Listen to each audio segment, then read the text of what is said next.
നമ്മുടെ സമൂഹത്തിൽ നമുക്ക് ചുറ്റും ജീവിക്കുന്ന, വേദനിക്കുന്ന, നിരാലംബരും രോഗികളുമായ സഹോദരങ്ങളിലേക്ക് നന്മയുടെ കരം നീട്ടുവാൻ ശമരിയാൻ ഞങ്ങൾ ഒരുക്കുകയാണ്.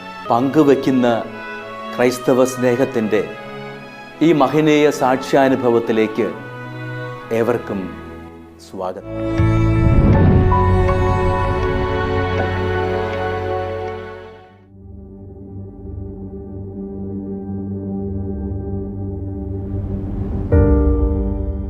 ഇത് തൃശൂർ ജില്ലയിൽ ഗുരുവായൂർ മുനിസിപ്പാലിറ്റിയിൽ 9-ാം വാർഡ് പാലുവായി പാവറട്ട് തുപ്പത്ത് ബാലൻ.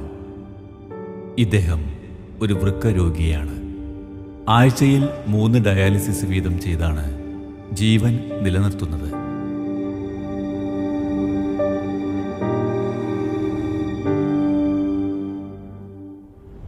എൻ്റെ പേര് ബിന്ദു അജിത് കുമാർ. ഞാൻ ഗുരുവായൂർ നഗരസഭ 9-ാം വാർഡിലെ കൗൺസിലറാണ്.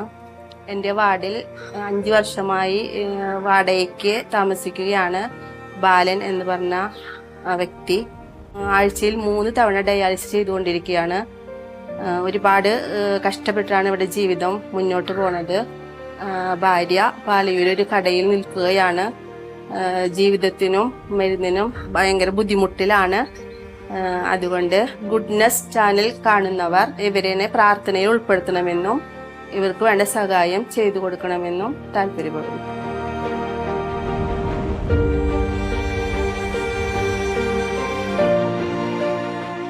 ശ്രീ ബാലന് ഭാര്യയും 2 മക്കളുമാണുള്ളത്. മൂത്ത മകൻ വിദേശത്ത് ജോലിക്ക് പോയെങ്കിലും ചില നിയമക്കുരുക്കുകളിൽ പെട്ടുകിടക്കുകയാണ്. അതിനാൽ തന്നെ ജോലിയുമില്ല. തൽക്കാലം നാട്ടിലേക്ക് പോരാനും പറ്റാത്ത വിധത്തിൽ പാസ്പോർട്ട് പിടിച്ചു വച്ചിരിക്കുകയാണ്. 2ാമത്തെ മകൻ പഠിക്കുകയാണ്.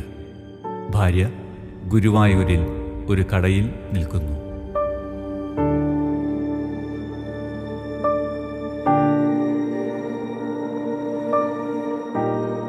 എൻ്റെ പേര് ബാലൻ TA, തുപ്പത്ത് ഹൗസ്, പാലുവായി, ഇവിടെ പാവർട്ടി അടുത്താണ്.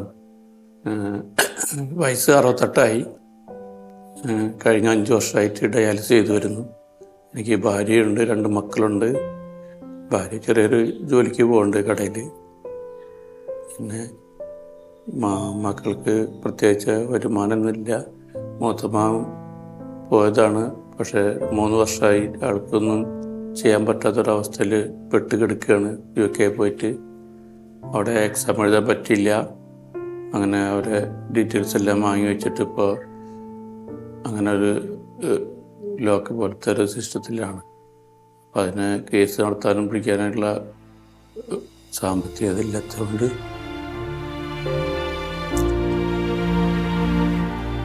അങ്ങനെയാണ് മകൻ്റെ സ്ഥിതി. താഴെ പഠിക്കണം. ഒരു ഡിഗ്രി കഴിഞ്ഞ് എക്സാം എഴുതാൻ പറ്റില്ല. അതിന് വേണ്ടിയിട്ട് ഇപ്പോൾ ട്യൂഷനും കാര്യങ്ങളായിട്ട് പോകുന്നുണ്ട്. കഴിഞ്ഞ 2014 അസുഖത്തെ പറ്റി മനസ്സിലായത്. അന്നോട്ട് ചികിത്സയിലായിരുന്നു. പിന്നിപ്പോൾ 5 വർഷത്തോളമായി ഡയാലിസായിട്ട് 5 വർഷമായി. ആഴ്ചയിൽ 3 ഡയാലിസാണ്.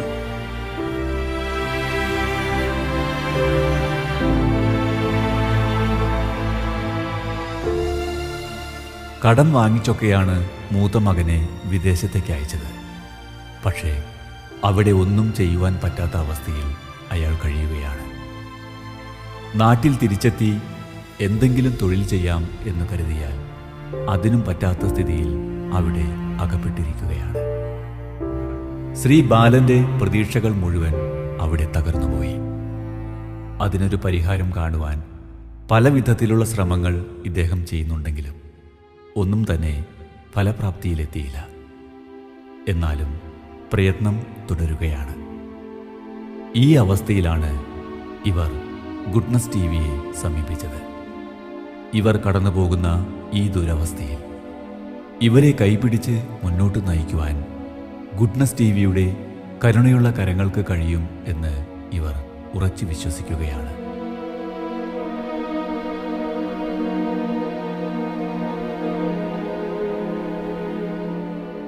2011 ഈ അസുഖത്തെ പറ്റി തിരിച്ചറിഞ്ഞത്. കാരണം അതിന് മുൻപ് പ്രഷർ ഉണ്ടായിരുന്നല്ലേ, എപ്പോഴും ഹൈ പ്രഷറിൽ നിൽക്കും. അപ്പോൾ പ്രഷർ ഒരിക്കലും നോർമലാകുന്നില്ല.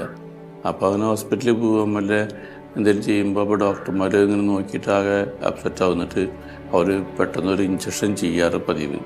ആ ഇഞ്ചക്ഷൻ ചെയ്ത് കഴിഞ്ഞാൽ ഞാൻ കുറച്ച് നേരം മയങ്ങി കിടക്കും. അപ്പോൾ 200ൻ്റെ മേലൊക്കെ ഉണ്ടാവും BP ആ നേരത്ത്. അപ്പോൾ എന്താണെന്ന് വെച്ചാൽ ഞാനാണെങ്കിൽ സ്മോക്കിങ്ങോ ഇനി മറ്റുള്ള ഒരു രീതിയിലുള്ള ഒന്നുമില്ല.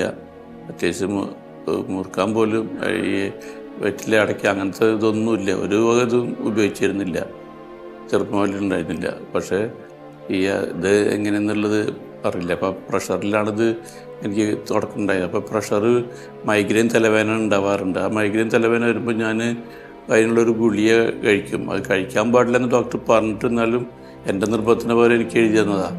പക്ഷെ ഞാനത് ഇടയ്ക്കിടയ്ക്ക് കഴിക്കായിരുന്നു. അല്ലെങ്കിൽ ഉറക്കാൻ പറ്റില്ല, ഭയങ്കര അസ്വസ്ഥതയാണ്. അപ്പോൾ ഈ മൈഗ്രെയിൻ തലവേദന നിന്നാണ് ഇതായി ഈ BP ഇങ്ങനെ കയറാൻ കാരണം. അങ്ങനെ കണ്ടുപിടിച്ചപ്പോൾ 2011 ഞാൻ മെഡിക്കൽ കോളേജ് ഡോക്ടറിനെ കാണിച്ചിരുന്നു. അപ്പോൾ മെഡിക്കൽ കോളേജ് ഡോക്ടർ പറഞ്ഞു നമുക്കൊന്നൊരു സ്കാൻ ചെയ്യാമെന്ന് പറഞ്ഞു. അങ്ങനെ സ്കാൻ ചെയ്തപ്പോഴാണ് ഈ കിഡ്നിക്ക് ചെറിയൊരു ഡാമേജ് ഉണ്ടെന്ന് കണ്ടുപിടിച്ച്. അപ്പം അന്നിട്ട് തന്നെ അവിടുത്തെ മെഡിക്കൽ കോളേജ് വിനു തോമസ് എന്നൊരു പ്രഗത്ഭ ഡോക്ടറുണ്ട്. ആ ഡോക്ടറെ ചികിത്സയിൽ തന്നെയായിരുന്നു. പക്ഷേ പിന്നെ കഴിഞ്ഞത് പിന്നെ പെട്ടെന്ന് കൂടി ഭക്ഷണം കഴിക്കാൻ പറ്റാത്ത അവസ്ഥയായി. അങ്ങനെയാണിത് പിന്നെ ഡയാലിസിലേക്ക് വന്നത്. അപ്പം അങ്ങനെ പോകണം. അപ്പോൾ അതിൻ്റെ ഭാഗമായിട്ട് പിന്നെ കുറച്ച് ബാധ്യതകൾ വന്നു. അപ്പോൾ ഉണ്ടായിരുന്ന ഒരു വീട് സ്ഥലം ഉണ്ടായിരുന്നതാണ്. അത് 5-6 വർഷം മുമ്പ് വിറ്റു ചികിത്സയുടെ ഭാഗം. അങ്ങനെയാണ് ഇപ്പോൾ വാടക വീട്ടിലേക്ക് ആയത്. ഇവിടെ വാടക വെച്ചാൽ 6000 രൂപയാണ്. പിന്നെ വാടകയുണ്ട്, പിന്നെ ചികിത്സയുണ്ട്. കാര്യം ഇപ്പോൾ ചികിത്സയുടെ ഭാഗമായിട്ടാണ് ഇപ്പോൾ ഭാര്യ ജോലിക്ക് പോകുന്നത്.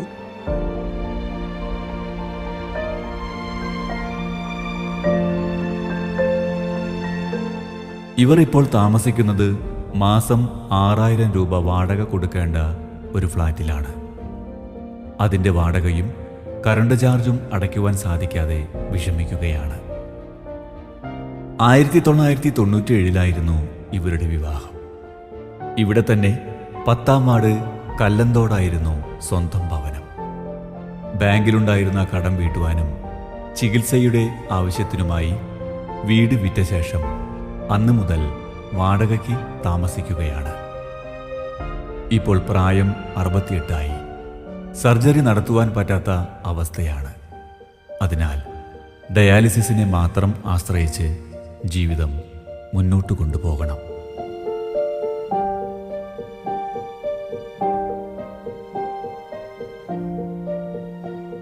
1987 എൻ്റെ വിവാഹം.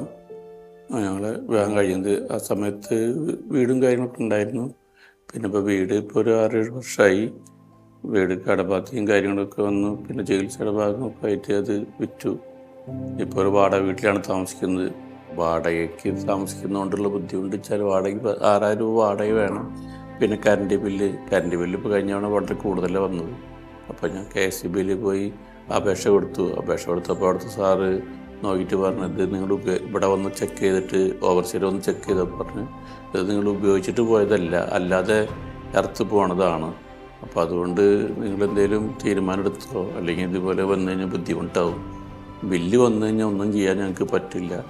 ഞാനൊരു കാര്യം ചെയ്യാം എന്ന് പറഞ്ഞാൽ സാറ് ഒരു 1000 രൂപ തന്ന് സഹായിച്ചിട്ട് തൽക്കാലത്തേക്കുള്ള ബില്ലടച്ചു. ഇനിയും അത് 2 ഗഡുവാക്കി അടയ്ക്കാൻ വേണ്ടിയിട്ട് 3 ഗഡുവാക്കി അടയ്ക്കാനുള്ള ഒരു ഇത് എനിക്ക് തന്നു സാറ്.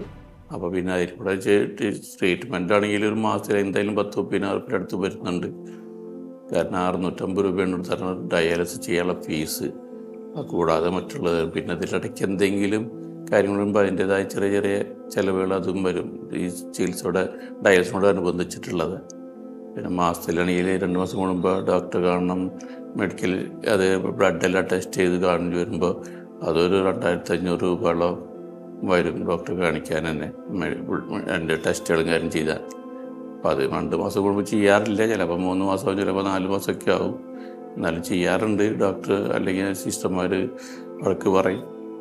അപ്പോൾ അങ്ങനെ അതിൻ്റെ ഭാഗമായിട്ട് ഇങ്ങനെ പോകുന്നുണ്ടെങ്കിൽ ഇപ്പോൾ 5 വർഷമായാലും കിട്ടാവുന്ന സഹായങ്ങളൊക്കെ ഏതാണ്ട് കിട്ടി. ഇപ്പോൾ ചെറിയ ചെറിയ അങ്ങനെയുള്ള ഇതൊന്നും ഇല്ല. ഇപ്പോൾ മറ്റു ചെറിയ ചെറിയ സഹായങ്ങളൊക്കെ എല്ലായിടത്തും കിട്ടിയിരുന്നു. പിന്നെ ഇപ്പോൾ വലിയ സഹായങ്ങളൊന്നും കിട്ടുന്നില്ല. അതുകൊണ്ടുള്ളൊരു ബുദ്ധിമുട്ടും കാര്യങ്ങളായിട്ട് ഇങ്ങനെ മുന്നോട്ട് നീങ്ങുകയാണ്. പിന്നെ ഭാര്യ ജോലിക്ക് പോയാൽ കിട്ടുന്നത് 250 രൂപയാണ്. ഈ ഗുഡ്നസ് TV കാണുന്ന നല്ലവരായ പ്രേക്ഷകരെ, നിങ്ങളുടെ പ്രാർത്ഥനയിൽ എന്നെ ഉൾപ്പെടുത്തണമെന്നും കഴിയുന്ന സഹായം ചെയ്യണമെന്നും അഭ്യർത്ഥിക്കുന്നു.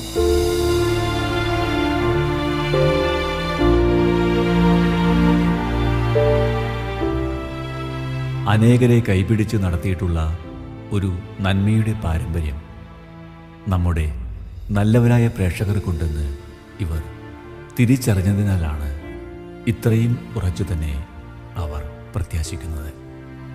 ഇത്തരം പ്രത്യാശകൾക്കും പ്രതീക്ഷകൾക്കും ഒരിക്കലും നിരാശ നൽകാത്ത ഗുഡ്നസ് TV പ്രേക്ഷകർ തങ്ങളാൽ കഴിയുന്ന വിധത്തിൽ ഇവരെ സഹായിക്കും എന്നും ഇവർക്ക് വേണ്ടുന്ന പ്രാർത്ഥനാ സഹായങ്ങൾ നൽകുമെന്നും ശമരിയനും അഭിമാനപൂർവ്വം നന്ദിപൂർവ്വം സ്മരിക്കുന്നു. ഈ പ്രത്യാശയുടെ ഈ ഭാഗ്യം നമ്മൾക്കു നൽകിയ സർവശക്തനും സർവനന്മ സ്വരൂപനും പരമകാരുണികനുമായ ദൈവത്തിന് നന്ദി അർപ്പിച്ചുകൊണ്ട് സസ്നേഹം ശമരിയൻ.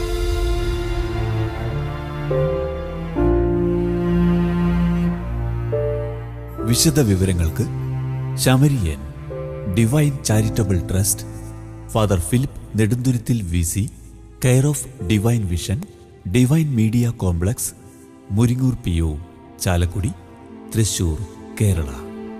പിൻ 680309. ഫോൺ 048027000893. മൊബൈൽ 9446143727. Email samarian.divinevision@gmail.com. പ്രിയ സഹോദരി സഹോദരന്മാരെ, ഗുഡ്നസ് TVയിലെ സമറിയൻ എന്ന പ്രോഗ്രാമിലൂടെ ഞങ്ങൾ നിങ്ങളെ പരിചയപ്പെടുത്തിയ ഗണേശൻ എന്ന സഹോദരന് വേണ്ടി സമാഹരിച്ച ചികിത്സാ സഹായ നിധി കൈമാറുന്നതിന് വേണ്ടിയാണ് ഞാനിപ്പോൾ നിങ്ങളുടെ മുൻപിൽ നിൽക്കുന്നത്. എൻ്റെ വലതുവശത്ത് നിൽക്കുന്ന ഗണേശിൻ്റെ ഭാര്യ രാജിയാണ്. അവർക്ക് 3 കുട്ടികളാണുള്ളത്. അവരാരുടെയും കല്യാണമൊന്നും കഴിഞ്ഞിട്ടില്ല. ഗണേശൻ 59 വയസ്സാണ്. തലച്ചോറിലേക്ക് പോകുന്ന ഒരു ഞരമ്പ് ചുരുങ്ങിപ്പോകുന്നതാണ് അസുഖം. അതുവഴിയായിട്ട് അദ്ദേഹത്തിന് അധിക സമയം നടക്കാൻ പറ്റുന്നില്ല. ആരോഗ്യകരമായിട്ടുള്ള പല പ്രശ്നങ്ങളുമുണ്ട്. നമ്മൾ നേരത്തെ അറിയിച്ചിരുന്നത് പോലെ തന്നെ ഈ സാഹചര്യത്തിലാണ് ഗണേശനെ കുറിച്ച് ഗുഡ്നസ് TV പരിചയപ്പെടാനായിട്ട് ഇടയാവുകയും അദ്ദേഹത്തിൻ്റെ രോഗാവസ്ഥ നിങ്ങളിലെ അറിയിക്കുന്നതിനായിട്ടും ഇടയായത്. അതിൻ്റെ ഫലമായിട്ട് നമുക്ക് ഇപ്പോൾ ലഭിച്ചു കിട്ടിയിരിക്കുന്നത് 1,10,000 രൂപയാണ്. നമുക്കറിയാം അദ്ദേഹത്തിൻ്റെ ചികിത്സയ്ക്ക് അത് വളരെ തുച്ഛമാണ്. അത് ഓപ്പറേഷന് 16 ലക്ഷത്തോളം രൂപ വേണമെന്നാണ് അറിയുവാനായിട്ട് സാധിച്ചത്, അല്ലെങ്കിൽ ഡോക്ടർമാർ സജസ്റ്റ് ചെയ്തിരിക്കുന്നത്. ഈ അവസരത്തിൽ ഗുഡ്നസ് TVയിലൂടെ അദ്ദേഹത്തിന് ലഭിച്ചത് 1,10,000 രൂപയാണ്. ആ തുക നിങ്ങളുടെ എല്ലാവരുടെയും പേരിൽ ഞാനിപ്പോൾ കൈമാറുന്നതിനായിട്ടാണ് നിങ്ങളുടെ മുൻപിൽ നിൽക്കുന്നത്. ഈ തുക അദ്ദേഹത്തിൻ്റെ ഭാര്യ രാജിയെ നിങ്ങളുടെ എല്ലാവരുടെയും പേരിൽ ഞാനിപ്പോൾ ഏൽപ്പിക്കുകയാണ്.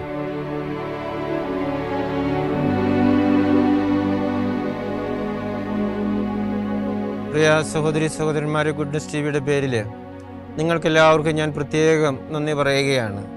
നിങ്ങളെല്ലാവരും വളരെ ഉദാരമായിട്ട് സഹായിച്ചതിൻ്റെ ഫലമായിട്ടാണ് ഇത്രയും വലിയ ഒരു തുക സമാഹരിക്കുന്നതിനും കൊടുക്കുന്നതിനും നമുക്ക് സാധിച്ചത്. എനിക്കറിയാം ഇതിനെ സംഭാവന ചെയ്യുന്നവരെല്ലാം വളരെ ദരിദ്രരും അതുപോലെ തന്നെ ദാരിദ്ര്യരേഖയ്ക്ക് താഴെയുമൊക്കെയുള്ള ആളുകളാണ്. പലരും 100 രൂപയും 500 രൂപയും ഒക്കെയാണ് സംഭാവന ചെയ്യുന്നത്. അവരെപ്പോഴും പറയാറുണ്ട്, ഇത്തവണത്തെ ക്ഷേമ പെൻഷന് കിട്ടിയ തുകയിൽ നിന്നുമാണ് ഇത് തരുന്നത്, അതല്ലെങ്കിൽ ഓട്ടോറിക്ഷ ഓടിച്ച് കിട്ടിയ ഒരു ദിവസത്തെ കാശാണ് തരുന്നത്. ഇങ്ങനെയൊക്കെ പറഞ്ഞാണ് പലരും കാശുകൾ അയച്ചു തരുന്നത്. അങ്ങനെയുള്ള ചെറിയ ചെറിയ തുകകളൊക്കെ കൂട്ടി കൊണ്ടുവന്നപ്പോഴാണ് നമുക്ക് ഇത്രയും വലിയ ഒരു തുക സമാഹരിക്കുന്നതിനും ഇപ്പോൾ കൈമാറുന്നതിനുമായിട്ട് സാധിച്ചത്. നിങ്ങളുടെ നല്ല മനസ്സിന് ഞാൻ ദൈവസമക്ഷം സമർപ്പിച്ച് പ്രാർത്ഥിക്കുകയാണ്. നിങ്ങൾക്ക് ദൈവം ആയുസ്സും ആരോഗ്യവും ധാരാളമായിട്ട് നൽകി അനുഗ്രഹിക്കട്ടെ. ഇങ്ങനെയുള്ള അപേക്ഷകളുമായിട്ട് നിങ്ങളുടെ മുൻപിൽ ഞങ്ങൾ വരുമ്പോൾ അതിനോട് ക്രിയാത്മകമായിട്ട് പ്രതികരിക്കുന്നതിനുള്ള വലിയ മനസ്സ് ദൈവം നിങ്ങൾക്ക് തരട്ടെ എന്ന് ഞാൻ ആഗ്രഹിക്കുകയാണ്. നിങ്ങൾ പലരും നിങ്ങളുടെ ആവശ്യങ്ങളും അതുപോലെ തന്നെ അത്യാവശ്യങ്ങളും തന്നെ വേണ്ടെന്ന് വെച്ചിട്ടാണ് ഇതിനെ സഹായിക്കുന്നതിനായിട്ട് തയ്യാറായത്. അതിന് ദൈവം നിങ്ങളെ അനുഗ്രഹിക്കട്ടെ എന്ന് പ്രത്യേകമായിട്ട് ഞാൻ പ്രാർത്ഥിക്കുകയാണ്. ഒരിക്കൽ കൂടി ഞാൻ ഗണേശൻ്റെ കാര്യം നിങ്ങളെ ഓർമ്മപ്പെടുത്തുകയാണ്. നമുക്കറിയാം, ഈ തുക വളരെ ഒരു ചെറിയ തുകയാണ്, വലിയ ഭീമമായ ഒരു തുകയാണ് അദ്ദേഹത്തിൻ്റെ ഓപ്പറേഷന് വേണ്ടി ആശുപത്രികൾ ആവശ്യപ്പെടുന്നത്. ഇനിയും നിങ്ങൾക്ക് സാധിക്കുന്നവരൊക്കെ അദ്ദേഹത്തെ സഹായിക്കുന്നതിനായിട്ട് ശ്രമിക്കുക. അതോടൊപ്പം തന്നെ അദ്ദേഹത്തിന് വേണ്ടി നമുക്ക് തീക്ഷ്ണമായിട്ടും പ്രാർത്ഥിക്കാം. ദൈവത്തിനൊന്നും അസാധ്യമായിട്ടും ഒന്നുമില്ലല്ലോ. ദൈവത്തിൻ്റെ അത്ഭുതകരമായിട്ടുള്ള ഇടപെടലുകൾ വഴിയായിട്ട് അദ്ദേഹത്തിൻ്റെ ആരോഗ്യം വീണ്ടെടുക്കുന്നതിനും വീണ്ടും പൂർണ്ണ ആരോഗ്യത്തിലേക്ക് വരുന്നതിനും ജോലിയൊക്കെ ചെയ്യുന്നതിനുമുള്ള എല്ലാ കൃപയും അനുഗ്രഹവും ദൈവം അദ്ദേഹത്തിന് കൊടുക്കണമേ എന്ന് പ്രത്യേകമായിട്ട് അദ്ദേഹത്തെ സമർപ്പിച്ച് നമുക്ക് പ്രാർത്ഥിക്കാം. ഇനിയും അദ്ദേഹത്തെ നിങ്ങൾ ഓർക്കണമെന്നും പ്രാർത്ഥിക്കണമെന്നും ഞാൻ പ്രത്യേകമായിട്ടും നിങ്ങളോട് അഭ്യർത്ഥിക്കുകയാണ്. ഒരിക്കൽ കൂടി നിങ്ങൾക്കെല്ലാവർക്കും ഗുഡ്നസ് ടിവിയുടെ പേരിൽ, ഡിവൈൻ റിട്രീറ്റ് സെൻ്ററിൻ്റെ പേരിൽ ഞാൻ പ്രത്യേകം നന്ദി പറയുകയാണ്. ദൈവാനുഗ്രഹവും നിങ്ങളോടുകൂടെ എപ്പോഴും ഉണ്ടായിരിക്കട്ടെ എന്ന് പ്രാർത്ഥിക്കുകയാണ്. എല്ലാ അപകടങ്ങളിൽ നിന്നും ആപത്തുകളിൽ നിന്നും ദൈവം നിങ്ങൾക്ക് സംരക്ഷണം ഒരുക്കട്ടെ. നിങ്ങളെയും നിങ്ങളുടെ കുടുംബത്തെയും ദൈവം എപ്പോഴും സമൃദ്ധമായിട്ടും അനുഗ്രഹിക്കുന്ന അനുഭവം നിങ്ങളുടെ ജീവിതത്തിൽ ഉണ്ടാകട്ടെ എന്ന് പ്രത്യേകം പ്രാർത്ഥിക്കുന്നു. ഒരിക്കൽ കൂടി എല്ലാവർക്കും ഞാൻ നന്ദി പറഞ്ഞുകൊണ്ട് നിർത്തുന്നു. നന്ദി. എൻ്റെ ഭർത്താവിൻ്റെ ചികിത്സയ്ക്കായി ഓപ്പറേഷന് വേണ്ടി സഹായിച്ച നല്ല മനസ്സായ എല്ലാ ദൈവമക്കൾക്കും ഹൃദയത്തോട് നന്ദി പറയുന്നു.